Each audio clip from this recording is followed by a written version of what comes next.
આજે આપણે વેજીટેબલ ઇડલી બનાવીને તૈયાર કરીશું. તો એકદમ ઇન્સ્ટન્ટ વેજીટેબલ ઇડલી બનાવીશું. તેના માટે 2 મકાઈના ડોડા છે એ મેં દાણા પાડી લીધા છે અને એને કચરા વાટી લીધા છે. હવે ગેસ ઉપર પેન રાખી 1 ચમચી તેલ નાખી દઈશું, સાથે રાઈ નાખી દઈશું. રાઈ ચટકવા લાગે એટલે એની સાથે હિંગ, મીઠા લીમડાના પાન, ઝીણા સમારેલા મરચું અને આદું નાખી અને સરસ રીતે આપણે તેલમાં સાતળી લેવાના છે. ત્યાર પછી આપણે સરસ રીતે 2 મિનિટ ગેસની મીડિયમ ફ્લેમ રાખી અને સાતળ્યા પછી એની અંદર આપણે 1 કપ સૂજી નાખી દેવાનો છે. સૂજીને થોડીવાર માટે શેકી લેવાનો છે. એનો દાણો ફૂલવા લાગે ત્યાં સુધી શેકી લેવાનો. શેકાઈ જાય એટલે તરત આપણે મોટા બાઉલમાં કાઢી લઈશું.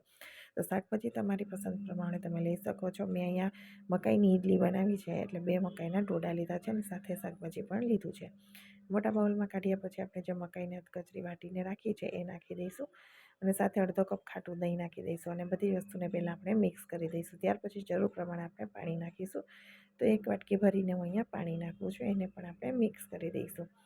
પાણી મિક્સ કરી અને મીઠું સ્વાદ પ્રમાણે આપણે નાખી મિક્સ કરી અને ઢાંકણ ઢાંકી દઈશું અને જ્યાં સુધી બીજા શાકભાજીઓ છે એ સમારી લઈએ ત્યાં સુધી 10 મિનિટ જેવું આપણે રેસ્ટ ઉપર રાખી દેવાનું છે. તો અહીંયા ગાજર, કેપ્સિકમ, મરચાં, ધાણા બધું મેં સમારી લીધું છે. તમારી ચોઈસ પ્રમાણે તમે શાકભાજીઓ વધારે ઓછા પણ કરી શકો છો. ડુંગળી પસંદ હોય તો એ પણ નાખી શકાય છે. બધા શાકભાજી નાખી અને સરસ રીતે મિક્સ કરી લઈશું અને પહેલેથી જ ઢોકળિયું મેં છે ગરમ પાણી કરવા માટે ગેસ ઉપર રાખી દીધું છે અને પ્લેટ અહીંયા આપણે ગ્રીસ કરી લઈશું જેથી ઇડલી છે સરસ રીતે ડીમોલ્ડ થઈ જાય. હવે ઇડલીનું સ્ટેન્ડ થઈ જાય ગ્રીસ એટલે આપણે એની અંદર અડધી ચમચી જેવો છે એટલો ખાવાનો સોડા નાખી અને મિક્સ કરી દઈશું અને આપણું સ્ટીમર છે એ પણ રેડી છે. ખાવાના સોડા ઉપર અડધું ફાડું લીંબુનું નીચોવી અને મિક્સ કરી દઈશું અને ઇડલી સ્ટેન્ડની ઉપર આપણે ઇડલીને ઢાળી દેવાની છે. ઇડલી સ્ટેન્ડની અંદર ઇડલીને નાખ્યા પછી 10 મિનિટ માટે આપણે સ્ટીમ થવા દેવાની છે. તો અહીંયા ઇડલીની સ્ટેન્ડની અંદર ઇડલી ભરાઈ ગઈ, ટેપ કરી દેવાની અને પછી આપણે સ્ટીમરની અંદર રાખી દેવાની છે. તો બંને પ્લેટ સ્ટીમરની અંદર રાખી કવર કરી અને 10 થી 12 મિનિટ માટે સ્ટીમ થવા દઈશું. 10 મિનિટ જેવો સમય થાય એટલે ચેક કરી લેવાનું છે. ખોલીને ગેસની ફ્લેમ હાઈ ટુ મીડિયમ રાખી દેવાની છે.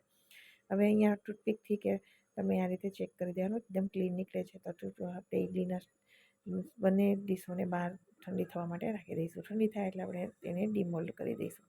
તો એકદમ સરસ એવી વેજીટેબલ ઇડલી બનીને તૈયાર થઈ ગઈ છે. મારી રેસીપી પસંદ આવી તો મારી ચેનલને સબસ્ક્રાઈબ જરૂરથી કરી દેજો અને વિડીયોને લાઈક અને શેર કરવાનું બિલકુલ ભૂલતા નહીં. ખૂબ જ સરસ એવી બની હતી.